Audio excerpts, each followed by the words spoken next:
Chama cha mabaharia nchini Kenya kimelalama kutokana na migogoro katika sekta ya bahari, huku wafanyikazi wakikaa kwa miezi kadhaa bila kulipwa mishahara, huku wengine kuzuiliwa nchini Tanzania katika mazingira magumu. Juhudi za kutafuta suluhu kwa mamlaka za bahari hazijafua dafu. Sasa wanamtaka Waziri wa Madini na Uchumi Samawati Ali Hassan Joho kuingililia kati na kuwasaidia. Mabaharia nchini Kenya wamelalamikia mamlaka za bahari kutokana na ucheleweshwaji wa malipo yao, unyanyasaji na baadhi ya mabaharia kuzuiliwa na mamlaka za Tanzania katika mazingira magumu, huku juhudi za kutafuta suluhu kwa mamlaka za bahari kuambulia patupu. Kwa hiyo ningependa waziri wetu Ali Hassan Joho huo utatushughulikia, maana sasa hii wazee hao walienda huko, tunasema wameenda kutafuta, watoto wanasoma na sasa hii shule ziko karibu na kufunguliwa. Tunangoja pesa tupelekee watoto shuleni na wao wamezuiliwa ndani huko.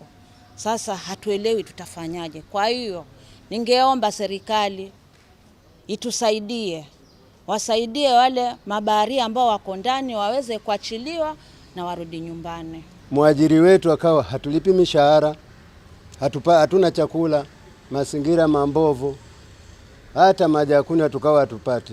Ikabidi tuanze kulalamika.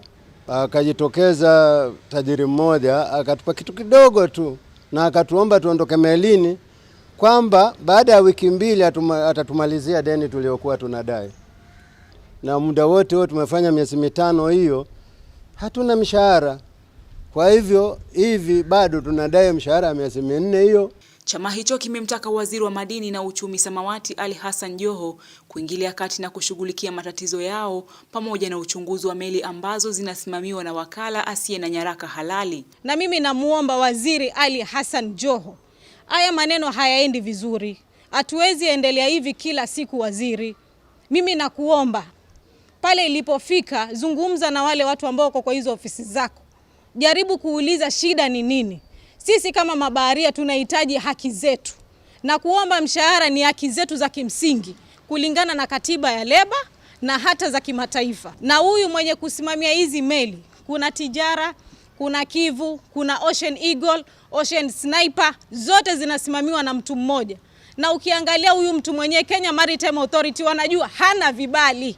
Kwa nini iwe hivi? Aidha, wametoa makataa ya siku 7 kulipwa mishahara yao, pamoja na kuachiliwa kwa mabaharia waliozuiliwa katika nchi jirani, na kutaka uwazi katika mchakato wa kuajiri mabaharia na kujumuishwa kwa chama hicho katika mchakato huo. Mimi kama katibu wa hichi chama, mimi ningependa kutoa makataa ya siku 7 kwa wale ambao hawajalipwa wafanyikazi. Kuzuiliwa isiweze kutoka mpaka wafanyikazi wetu walipwe pesa zao zote. Wafanyikazi hawawezi endelea kufanya kazi kwa mazingira ambayo hayaridhishi.